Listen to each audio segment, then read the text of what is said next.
অনিন্দ্যদা, আজকে Kolkata high court NIA দিল, কি বলবেন?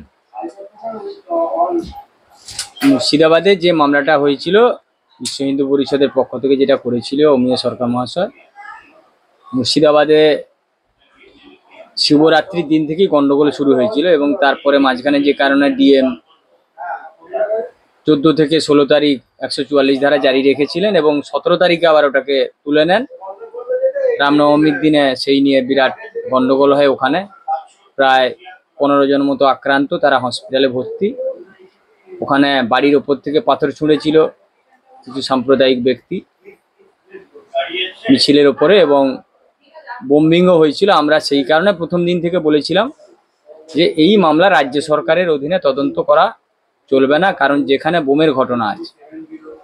মামলা করার পরে রাজ্য সরকার যেটা করেছিল, সেই কেসকে সিআইডির কাছে ট্রান্সফার করে দিয়েছিল এবং যে দুটো অফিসার ইনচার্জ ছিল তাদেরকে সাসপেন্ড করেছে, তাদের বিরুদ্ধে বিভাগীয় তদন্ত করার নির্দেশ দিয়েছিল। তো আজকে রিপোর্ট সাবমিটের ডেট ছিল, রিপোর্ট সাবমিট হয়েছে মহামান্য প্রধান বিচারপতি ডিভিশন বেঞ্চে। আমাদেরও কপি দেওয়ার নির্দেশ হয়েছে, আমরা এখনো হাতে কপিটা পাইনি, তবে নির্দেশটা বিচারপতিদ্বয় দেখেছেন এবং তার পরিপ্রেক্ষিতে প্রিলিমিনারি ইনকোয়ারি করার জন্য নির্দেশ দিয়েছে এনআইএ-কে। আমরা আশাবাদী যে আমরা যেটা বলেছিলাম সেটা সঠিক হবে এবং এই কেস সম্পূর্ণভাবে এনআইএই তদন্ত করবে, এটা আমরা আশাবাদী। মুখ্যমন্ত্রী মমতা ব্যানার্জি এবং অভিষেক ব্যানার্জি, এনারা দুজনই একদম পরিষ্কারভাবে বলছেন যে কলকাতা হাইকোর্টকে আপনারা বারবার করে মামলা করছেন, মামলা করে রাজ্য সরকারকে অপদস্থ করার চেষ্টা করছেন। আপনাদের সাথে কলকাতা হাইকোর্টের একটা ফিক্সিং আছে, কি বলবেন? উনি যেটা বলেছেন তার এগেনস্টে গতকালকের কন্টেম করার জন্য আমরা সব মেনশন করেছিলাম মহামান্য প্রধান বিচারপতি ডিভিশন বেঞ্চে এবং উনি সেই অনুমতিও দিয়েছেন। কতগুলো মামলা ফাইল হয়েছে, সেগুলো কবে শুনানি হবে ডেট পাওয়া যায়নি, সেটা যখন শুনানি হবে সেটা দেখা যাবে। এর আগেও একবার উনি কন্টেমের জন্য মামলা হয়েছিল, তাতে ওনাকে সাবধান করেছিল এই কলকাতা হাইকোর্ট। এগুলো উনি ভোটের বাজারে গরমে মাথার ঠিক নেই, হাওয়া গরম করার জন্য এসব বলে যাচ্ছেন। এসব কথার কিছু মানে নেই এবং এই কথাগুলোর জন্যই উনি যে কথাটা বলছেন সেটা একেবারেই বলা উচিত নয় উনার মতো লোকের ওই জায়গায় থেকে, সেটা উনি ভুলে যাচ্ছেন। আর কোর্টের কথা যেটা বলছেন, উনাদের আজকের মনে হচ্ছে কোর্টটা রাখার দরকার নেই, কোর্টটা না থাকলে উনি সরকারে আসতে পারতেন। এই কলকাতা হাইকোর্ট থেকে মামলা করেই উনি সরকারে এসছেন। সিঙ্গুর, নন্দীগ্রাম সমস্ত ঘটনার যা ঘটতো তখন উনারাও কলকাতা হাইকোর্টের দ্বারস্থ হতেন। উনি এখন ক্ষমতায় এসে এখন উনার মনে হয়েছে যে এগুলো রাখার দরকার নেই। উনি যখন ক্ষমতায় ছিলেন না, উনি প্রতি মুহূর্তে 356 ধমক দেখাতেন বা করা উচিত বলে উনি জনসভায় বলতেন, মিডিয়াতে বলতেন। এখন উনি সরকারে আসার পরে এখন মনে হয়েছে যে 356 ধারাটাই রাখার দরকার নেই। এখন উনার মনে হয়েছে হাইকোর্ট রাখার দরকার নেই, কোর্টের দ্বারা কোর্টকে সবাই কিনে নিয়েছে। সব উনার স্বার্থে ঘা লাগলেই উনি তার বিরুদ্ধে গালাগালি দেবেন, এটা হচ্ছে খুব সহজ কথা। অতএব এই নিয়ে আমাদের বিশেষ কিছু বলার নেই। আমরা প্রচুর মানুষের কাছে যাচ্ছি অনিন্দ্যদা, যেহেতু লোকসভা ইলেকশন, সেখানে কিন্তু অনেকে বহু মানুষ যারা সাধারণ মানুষ তারা বলছে যে এই দুজনের বিরুদ্ধে কেন কলকাতা হাইকোর্ট কড়া স্টেপ নিচ্ছে না। কারণ এইভাবে প্রকাশ্যে সাধারণ মানুষকে যেভাবে ক্ষিপ্ত করে তুলছে, এটা বলা যেতে পারে। আমাদেরও বক্তব্য, কোর্টকে আমরা, ব্যাপারটা হচ্ছে মানহানির ব্যাপার, তো মানহানিটা যাদের হচ্ছে তাদেরকে বুঝতে দিতে হবে, 1 নম্বর। আর একটা কথা সবারই বোঝা উচিত, আম আদমির বা সবার, কোর্ট এতখানি ঠুনকো ব্যাপার নয় যে কেউ বললেই কালকের কোর্ট উঠে যাবে। কোর্ট উঠে যাবে এটা জনসভায় বললেই কালকে কোর্ট উঠে যাবে না। কোর্ট থাকবে, কোর্টের কাজ করবে। কোর্ট যদি উঠে যেত তাহলে আর উনাদেরকে এত তৎপরতার সঙ্গে এই 25,000 চাকরি প্রার্থীর জন্য উনাদেরকে সুপ্রিম কোর্টে যেতে হতো না। হাইকোর্টটা উঠে যাবে, সুপ্রিম কোর্টটা থাকবে, তা তো হয় না। এই ব্যাপারটা আপনারা ক্লিয়ার জানুন যে দেশে কি কোনো বিচার ব্যবস্থায় থাকবে না, না শুধু পশ্চিমবঙ্গের হাইকোর্টটা থাকবে না। বলছে যে হাইকোর্ট থাকবে না ভারতবর্ষে, এই কোনো হাইকোর্ট? না, কোনো হাইকোর্ট বোধহয় বলেননি। তো সেই জায়গায় বলুন যে হাইকোর্ট গুলো উঠে যাবে আর সুপ্রিম কোর্টটা থাকবে, তা তো হবে না। বিচার প্রক্রিয়া বাকি নিচের কোর্টগুলো থাকবে না, না। এই ব্যাপারগুলো আপনারা ক্লিয়ার জিজ্ঞেস করুন যে কোনটা কোনটা থাকবে, কোন কোন কোর্টটাকে কালীঘাটে পাঠাতে হবে, সেগুলো জেনে নিন। বিচার প্রক্রিয়াটা, বিচার ব্যবস্থা বলে তো কিছু থাকবে, সে সমস্ত যুগেই ছিল, আদিম সভ্যতাতেও ছিল। কেউ না কেউ মাতব্বরি করতো, কেউ না কেউ সালিসি করতো। তা সেটা কোথা থেকে হবে? কালীঘাট থেকে হবে না, কোথা থেকে কিভাবে পরিচালিত হবে সেটা সেই পরামর্শটা ওনার কাছ থেকে জেনে নিন। অভিষেক ব্যানার্জি বলছে যে আপনারা এই বিজেপির বারবার করে মানে কোর্টে গিয়ে আপনারা মামলা করছেন, বিজেপিকে তো তুলে দেবো।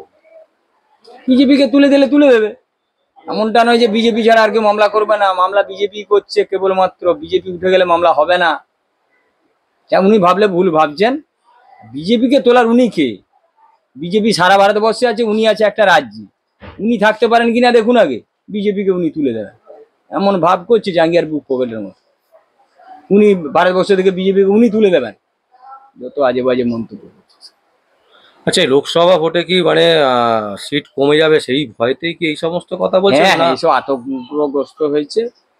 এ মানে প্রচন্ড প্রখর রৌদ্র, তাতে মাথার ঠিক নেই, ভুলভাল বকছে আর ভাবছে এইসব বললে বোধহয় আমার ভোটটা বাড়বে।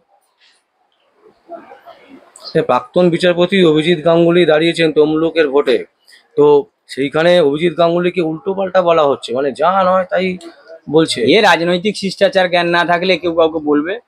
যাকে অসম্মান করা হয়, যাকে গালাগালি দেওয়া হয়, তার কোনো অসম্মান হয় না, যে দেয় তারই অসম্মান হয়। এটা বুঝতে হয়। আপনি অভিজিৎ গঙ্গোপাধ্যায় কেন, রাম কেন, শ্যাম কেন, যাকেই গালাগালি দেন না কেন, তার কি হবে? আপনি দিচ্ছেন, আপনার পরিচয় জনগণ দেখতে পাচ্ছে, তো এতে অভিজিৎ গঙ্গোপাধ্যায়ের কি যাবে আসে? কিন্তু আমার শেষ প্রশ্ন, মানে পশ্চিমবঙ্গে যত মানুষ বাস করছে তাদের মধ্যে বেশিরভাগ মানুষেরই একটাই প্রশ্ন, যে সারদা থেকে শুরু করে নারদা থেকে শুরু করে প্রচুর কেস মামলা ঝুলে আছে, এনআইএ কে প্রচুর কেস দেওয়া হচ্ছে। আমরা যেটা দেখতে পেলাম দিল্লিতে মুখ্যমন্ত্রীকে গ্রেপ্তার করতে বেশিক্ষণ সময় লাগলো না, একেবারে সরাসরি গ্রেপ্তার করা হলো এবং লোয়ার কোর্ট বলুন, হায়ার কোর্ট বলুন, সুপ্রিম কোর্ট বলুন, বেল পাচ্ছে না। কিন্তু দেখা যাচ্ছে শুধুমাত্র রাজ্যের ক্ষেত্রে মাননীয় মুখ্যমন্ত্রী এবং অভিষেক ব্যানার্জি ছাড় পেয়ে যাচ্ছে। এটা কিন্তু বাংলার মানুষের প্রশ্ন।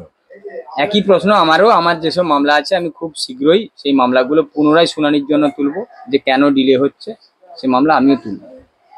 এই বক্তব্য আমারও আছে।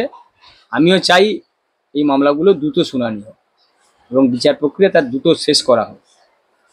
আর আজকে আপনি এনআইএ পেয়েছেন, মানে এনআইএ মানে এনআইএ ইনভেস্টিগেশন করার জন্য? পূর্ণভাবে নয়, প্রাথমিকভাবে তদন্তের নির্দেশ দিয়েছেন এবং রিপোর্ট সাবমিট করতে বলেছে। তবে আমরা আশাবাদী পুরো ঘটনাটাই তদন্ত এনআইএ এর হাতেই যাবে। না, এইখানে একটা যেটা বিষয় আছে, যে আগে কি হতো ব্যাপারটা, শুধুমাত্র বিশ্ব হিন্দু পরিষদ যদি থাকতো তাহলে একটা ব্যাপার ছিল, এখানে একটা মুসলিম সংগঠনও যোগদান করেছে। এতে কি মমতা ব্যানার্জি সরকার কিছু হটলো, মানে চাপে পড়ে গেল? 100%। এটা আমি বিগত দিনেও বলেছি, আবারও বলছি, যে মানুষকে ভুল বুঝিয়ে যেসব করার চেষ্টা করেছে বিগত দিনে, সেগুলো আগামী দিনে আর হবে না। কারণ একটা সম্প্রদায়ের মানুষকে ভুল বুঝিয়ে ভোট পাওয়ার বা তাদেরকে পাশে রাখার যে প্রবণতা, যে চেষ্টা চলছে বা উনি চালিয়ে যাচ্ছেন, সেটা মানুষ বুঝতে পেরেছে। মানুষকে বেশি দিন বোকা বানিয়ে রাখা যায় না, যাবে না। তারাও বুঝতে শিখেছে, তারাও সচেতন হচ্ছে, তারাও তাদের বক্তব্য কোর্টের কাছে এসে তারা প্লেস করেছে। কিন্তু আমার শেষ প্রশ্ন যেটা হচ্ছে, যেহেতু আপনি বিজেপিতে মানে আছেন, বিজেপির লিগাল সেলে আছেন আপনি, তো সেই জন্য আমার একটা খুব বড় প্রশ্ন, পশ্চিমবঙ্গের বুকে বিজেপি একটা প্রার্থী তো অন্ততপক্ষে মুসলিম কাউকে দিতে পারতো, তাহলে অনেক আমি কিছু বিজেপি সমস্যার লিগ্যাল সমাধান সেলের হয়ে সঙ্গে যেত। যুক্ত, কিন্তু বেসিক্যালি আমি দায়িত্বে আছি বিশ্ব হিন্দু পরিষদের লিগ্যাল সেলের।